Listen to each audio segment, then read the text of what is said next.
Hello everyone. आज 18 सितंबर है तो हम वैसे कल 18 था। मैं कल टाइम इशू के कारण रिकॉर्ड नहीं कर पाई थी, बट ठीक है, मैं आज रिकॉर्ड कर देती हूँ। आज 19 है वैसे, बट ठीक है, कोई नहीं। चलो, सबसे पहले हम आते हैं पीएम मोदी बिहार के दौरे पर आए थे, तो उन्होंने कई परियोजनाओं का शिलान्यास किया यहाँ पे और उद्घाटन भी किया, जिस मतलब कुछ का शिलान्यास, कुछ का उद्घाटन। तो 40,000 करोड़ की रुपयों का मतलब परियोजनाओं का उद्घाटन, जिस पूर्णिया में हवाई अड्डे का उद्घाटन किया, वंदे भारत ट्रेन का उद्घाटन किया, जोगाबनी से दानापुर तक 2 अमृत भारत एक्सप्रेस ट्रेनों को हरी झंडी दिखाई, मोकामा मुंगेर खंड बक्सर भागलपुर एचएस गलियारे का भी उद्घाटन किया, परिपौती में 3 मतलब 3 × 800 मेगावाट की क्षमता वाली ताप विद्युत परियोजना का उद्घाटन किया, कोची मेची लिंक परियोजना के पहले चरण का उद्घाटन किया, पूर्णिया में 6 सॉर्टेड सीमेंट फैसिलिटी, इसको हमने कल 17 सितंबर के भी न्यूज़ में किया था।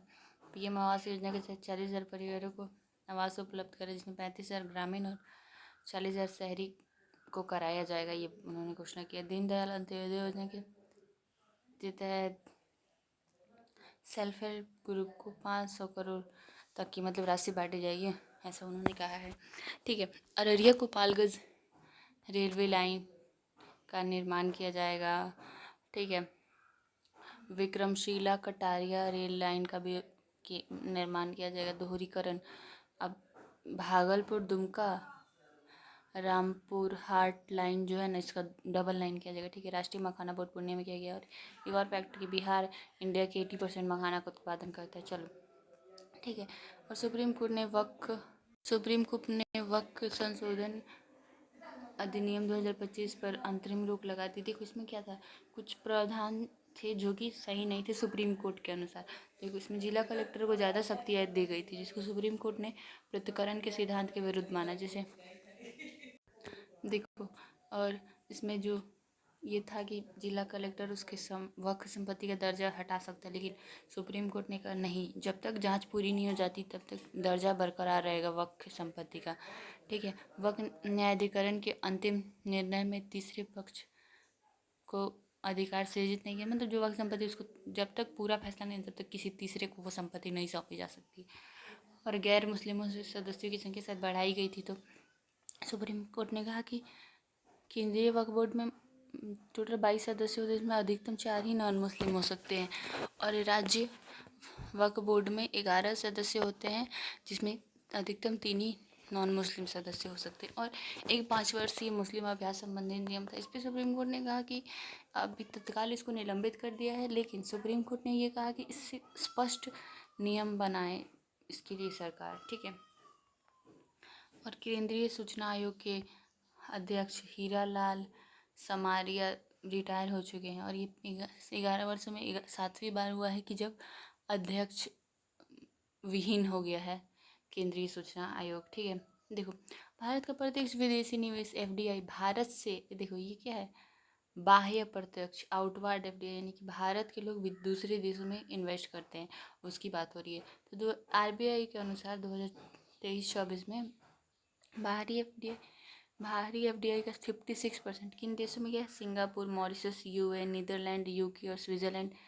इन 6 देशों में इंडिया का 56% आउटवर्ड एफडीआई गया है, और इन कंट्रीज़ को टैक्स हेवन कहा जाता है, क्योंकि यहाँ पे टैक्स काफ़ी कम लगता है, इसलिए इनमें इन्वेस्टमेंट ज़्यादा चाहती है। ठीक है, अब देखो,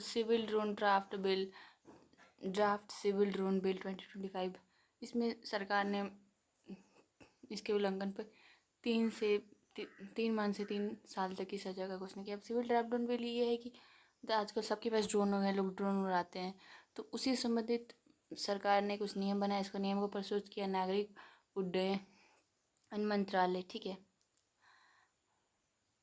मिनिस्ट्री ऑफ सिविल एविएशन। ठीक है, नागरिकों को ये कहा है कि जिनके पास ड्रोन है उनको पंजीकरण करवाना अनिवार्य है। ठीक है, और ये भी कहा है कि अब ड्रोन उड़ाने के लिए उन्होंने 3 जोन बनाए हैं, green zone, yellow zone, red zone. Green zone में मुफ्त बिना किसी अनुमति के ड्रोन उड़ा सकते हैं, येलो जोन में वो एटीसी हवाई यातायात नियंत्रण की अनुमति लेनी होगी, जबकि रेड जोन में केंद्र सरकार की अनुमति लेनी होगी। ठीक है। एक्सरसाइज पैसिफिक एंजल, ये India, Sri Lanka, USA, Bangladesh, Australia, Japan, Maldives का संयुक्त सेना अभ्यास है।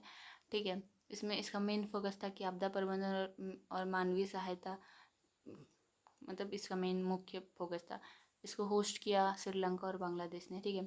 ग्लोबल इनोवेशन इंडेक्स में इंडिया का रैंक 38 है, जो कि 2015 में 81 था। इसमें 139 कंट्रीज ने पार्टिसिपेट किया। 2007 से ये रिपोर्ट आ रहा है। ठीक है। ग्लोबल इनोवेशन इंडेक्स, इसको जारी कौन करता है? विपो, वर्ल्ड इंटेलेक्चुअल प्रॉपर्टी ऑर्गेनाइजेशन। ठीक है। टॉप कंट्रीज देख लो, टॉप 5 में दिखा देते। पहले पे स्विट्ज़रलैंड, दूसरे पे स्वीडन, थर्ड पे यूएसए, फोर्थ पे साउथ कोरिया, फिफ्थ पे सिंगापुर। ठीक है। अब इनोवेशन क्लस्टर, तो चाइना का हांगकांग, जापान का टोक्यो, यूएसए का सैन फ्रांसिस्को, ये सब टॉप 3 इनोवेशन क्लस्टर है। भारत का इनोवेशन क्लस्टर में बेंगलुरु 21 नंबर पे है, दिल्ली 26, मुंबई 46 और चेन्नई 84 नंबर पे है। ठीक है। इनोवेशन क्लस्टर मतलब एक एरिया, क्षेत्र। चलो अब बात करते हैं कि 2025-26 के लिए रबी खाद्यान्न का मतलब उत्पादन का लक्ष्य सरकार ने अनुमानतः इतना रखा है कि 362.50 मीट्रिक टन होगा। हैदराबाद मुक्ति दिवस 17 सितंबर को मनाया जाता है, जो कि 78 था इस बार। इसको निज़ाम से इंडिया में लाया गया था ना, ऑपरेशन पोलो के तहत हैदराबाद को, तो उसी के उपलक्ष्य में ये मनाया जाता है। आनंद कुमार वेल कुमार चाइना में आयोजित होने वाले स्पीड स्केटिंग विश्व चैंपियनशिप में चैंपियन बने हैं, जो कि ऐसा करने वाले भारत के पहले चैंपियन है ये। ठीक है। Anand Kumar Velkumar speed skating विश्व चैंपियनशिप में। पीएम विश्वकर्मा राष्ट्रीय SC/ST मेगा कॉन्क्लेव का आयोजन बोध गया में हुआ है। ह्यूमन राइट काउंसिल में भारत ने कतर की संप्रभुता का बचाव किया है। ठीक है।